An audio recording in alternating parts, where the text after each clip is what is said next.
በስመ አብ ወወልድ ወመንፈስ ቅዱስ አሐዱ አምላክ። ሐምሌ 6 በዚች ቀን እንደ እርሱ ያሉ ኤልያስና ሄኖክ ወዳሉባት ብሔረ ሕያዋን የዕዝራ ዕርገት ሆነ። ይህም ነቢይ የእግዚአብሔርን ትእዛዝ የሚጽፍ ነበረ። እርሱም ከሌዊ ወገን ነበረ። ከእግዚአብሔርም ጋር ግሩም የሆነ ነገርን መናገር ጀመረ። እንዲህም አለ። ምድርን በፈጠርካት ጊዜ አዳምን ታስገኝ ዘንድ አዘዝካት፣ አስገኘችውም። ሁለተኛው የጥፋት ውሃ በጊዜ እንደመጣና ሁሉን እንዳጠፋ ተናገረ። ኖህ፣ አብርሃምና ዳዊት እንዴት እንደተመረጡ ደግሞ ተናገረ። ዳግመኛም ነፍስ ከስጋዋ እንደምትወጣና 7 ቀኖች እንደምትዞር ከዚያም በኋላ እንደ ስራዋ ወደ ተዘጋጀለት ቦታዋ እንደምትገባ ተናገረ። ከዚያም ስለ ፍርድ ቀን ተናገረ። ከእግዚአብሔር ከጌትነቱ ብርሃን በቀር ፀሐይና ጨረቃ መብራትና ብርሃንም እንደሌሉ ተናገረ። ዳግመኛም በልቧ እጅግ በምትጨነቅ በምታዝንና በምትተክዝ ሴት አምሳል ጽዮንን አያት። ልብሶቿም የተቀደዱ ነበሩ። ልጇም ወደ ጫጉላው ቤት በገባበት ቀን እንደሞተ ነገረችው። ከዚህም በኋላ እርሷን ከማየቱ የተነሳ ፈርቶ በድንጋጼ እስከወደቀ ድረስ ፊቷን በድንገት እንደ መብረቅ በራ። ደግሞም 12 ክንፎችና 3 ራሶች ያሉት ንስር ከባህር ሲወጣ ከክንፎቹም ውስጥ ራሶች ሲወጡ አየ። እኒህም በየዘመናቸው ገዝተው የጠፉ ነገስታት ናቸው። ደግሞም ስለ መድኃኒታችን ክርስቶስ መወለድ ተናገረ። እንዲህም አለ። አንበሳ እያገሳ ከበረሃ ወጣ፣ በሰው አንደበትም ሲናገር ንስሩንም ሲገስጸው ሰማሁት አለ። ዳግመኛም ስለ ክርስቶስ እንዲህ ብሎ ትንቢት ተናገረ። በሌሊት ታላቅ ነፋስ ከባህር ሲወጣ አየሁ። ከማዕበሉ የተነሳ ባህሩ ይታወክ ነበረ። ነፋሱም እንደ ሰው አምሳል ሆኖ ከባህር ሲወጣ አየሁ። ደግሞም ከብዙ ኃይልና ክብር ጋራ በሰማይ ደመና ማረጉን በአብ ቀኝ መቀመጡንም አይቶ ተናገረ። ዳግመኛም በፈሳሹ ማዶ ያኖራቸው 9 ነገድ እንደሚሰበሰቡ ተናገረ። ከዚህም በኋላ የነቢያት መጻሕፍትና የአባቶችን ትውልድ የያዙ መጻሕፍት ተደምስሰው መጥፋታቸውን ባሰበ ጊዜ ወደ በረሃ ገብቶ በጾምና በጸሎት ምህላ ያዘ። ከእርሱም ጋር 5 ጠቢባን ጸሐፊዎችን ወሰደ። ከእንጨቱም አንጻር ቃል ጠርቶ ዕዝራ አፍህን ክፈት ብሎ ህብሩ እሳት የሚመስል ውሃን የተመላ ጽዋን ሰጠው። ያንንም ጽዋ ጠጣ። ያን ጊዜም ልቡናው ጥበብን አገሳ፣ ተገልጾለትም መጻሕፍትን ሁሉ ሰበሰበ።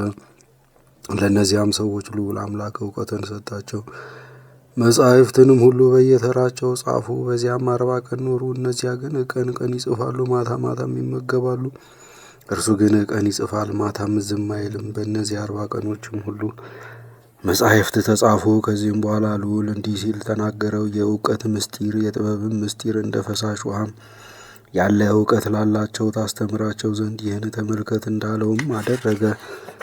በ4ኛውም ዘመን ከሚቆጠሩ ከብዙ ሱባኤ በ5ኛው ሱባኤ ይህ ዓለም ከተፈጠረ ከ5000 ዘመን በኋላ ጨረቃ ሰርቅ አድርጋ ጨለማዋን ባጣች በ10ኛው ቀን በ3ኛው ወር በ91 እንደ እርሱ ያሉ ደጋግ ሰዎች ወዳሉበት ዕዝራን ወሰዱት። ለእግዚአብሔር ምስጋና ይሁን፣ እኛንም በጸሎቱ ይማረን፣ በረከቱም ከእኛ ጋር ትኑር ለዘላለሙም አሜን። በዚችም ዕለት ቅድስት ንስተሮኒን አረፈች። እርሷም ከኢየሩሳሌም ሰዎች ውስጥ ነበረች። እርሷም አስቀድማ ኃጢአተኛ ነበረች። ከዚያም በኋላ ንስሐ ገብታ ወደ እግዚአብሔር በተቃጠለ ልብ ተመለሰች። የሥጋን ፍላጎቶች ሁሉ ናቀች። እመምኔት እስከሆነች ድረስ በበጎ ሥራ ሁሉ ትሩፋትንና ተጋድሎን አበዛች። እህቶችም ከገድል ብዛትና ምግብን ከመተው የተነሳ ሥጋዋ እንዳለቀ አይተው ሥጋሽን እንድትረጂ ጥቂት እህል በወጥ ብዪ አሏት። አብዝተውም ግድ ባሏት ጊዜ ልጆቼ ሆይ ወደ ቀድሞ ልማዴ እንዳልመለስ ጥቂት ወጥ ስለመብላት አትድከሙ፣ ስለዚህ ወጥ አልበላም አለቻቸው። ከዚህ በኋላ በሰላም አረፈች። ለእግዚአብሔር ምስጋና ይሁን፣ እኛንም በጸሎቷ ይማረን ለዘላለሙም አሜን። በዚችም ዕለት ጳውሎስ የተባለ ቅዱስ መርቄሎስ በሰማዕትነት ሞተ። ይህም ከ72ቱ አርድእት ውስጥ ነው። እርሱም ሐዋርያትን አገልግሏቸዋል። ወንጌልንም ለመስበክ ከእነርሱ ጋር ሄደ። የሐዋርያው የቅዱስ ጴጥሮስን መልእክቶች አደረሰ። በመከራውም ጊዜ ያገለገለው ከእርሱም ጋር መከራ ተቀበለ። ከእርሱም አልተለየም። ወደ ሮሜ አገርም ከእርሱ ጋር ገብቶ ቅዱስ ወንጌልን አስተመረ። ክብር ይግባውና ጌታችን ኢየሱስ ክርስቶስን ወደ ማመን ከአረማውያን ብዙዎችን መለሳቸው። ሐዋርያው ቅዱስ ጴጥሮስም በሰማዕትነት በሞተ ጊዜ ይህ ረድእ መርቄሎስ መጥቶ ከመስቀል ላይ አወረደው። በከበሩ ልብሶችም ከሽቱ ጋር ገነዘው። በሳጥንም አድርጎ ከምዕመናን በአንዱ ቤት አኖረው። የሐዋርያው ጴጥሮስ ደቀ መዝሙርም እንደሆነ በኔሮን ዘንድ ወነጀሉት። ንጉሡም ወደ እርሱ አቅርቦ ጠየቀው። እርሱም ለሐዋርያው ጴጥሮስ ደቀ መዝሙሩ እንደሆነ አመነ። ደግሞም ክብር ይግባውና ጌታችን ኢየሱስ ክርስቶስ እውነተኛ አምላክ እንደሆነ ታመነ። ስለዚህም ጽኑ ስቃይን አሰቃየው፣ ገረፈውም፣ ዘቅዝቀው ሰቅለውም ከበታቹ ጢስን አጤሱበት። ከዚህም በኋላ ንጉሡ እንዴት ሆነህ መሞት ትሻለህ? በምን አይነት ሞት ልግደልህ ንገረኝ አለው። ንጉሡም እንዲህ ብሎ መለሰ፣ እኔ ሕይወት ሆነ በክርስቶስ ስም መሞትን እሻለሁ።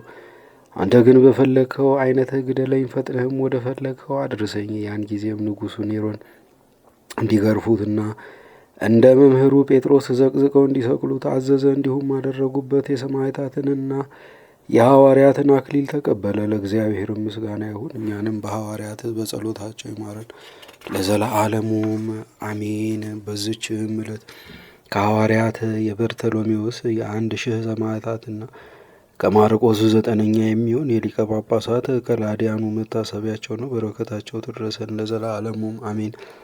በዚችም ቀን የቅዱስ አብሮኮሮኒዎስ እናት ገድለኛዋ ቴዎዳሲያ በሰማዕትነት ሞተች። ከእርሷ ጋርም 2 መኳንንቶችና 12 ሴቶች በሰማዕትነት ሞቱ። ይህም እንዲህ ነው። ይህች ቅድስት ልጇ አብሮኮሮኒዎስ ክርስቲያን ነው ብሎ እንደወነጀሉትና ለሞት እስኪደርስ ጽኑ ስቃይን እንዳሰቃዩት ሰማች። ክብር ይግባውና ጌታችን ኢየሱስ ክርስቶስም በዚያች ሌሊት ተገለጠለት፣ ከስቃዩም አዳነው።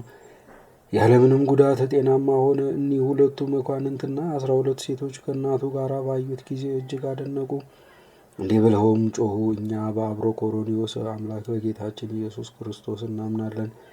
መኮንኑም ራሶቻቸውን በሰይፍ እንዲቆርጡ አዘዘ። በመንግሥተ ሰማያትም የክብር አክሊልን ተቀበሉ። ለእግዚአብሔር ምስጋና ይሁን፣ እኛንም በእኒህ ሰማዕታት በጸሎታቸው ይማረን፣ በረከታቸውም ከእኛ ጋር ትኑር ለዘላለሙ አሜን።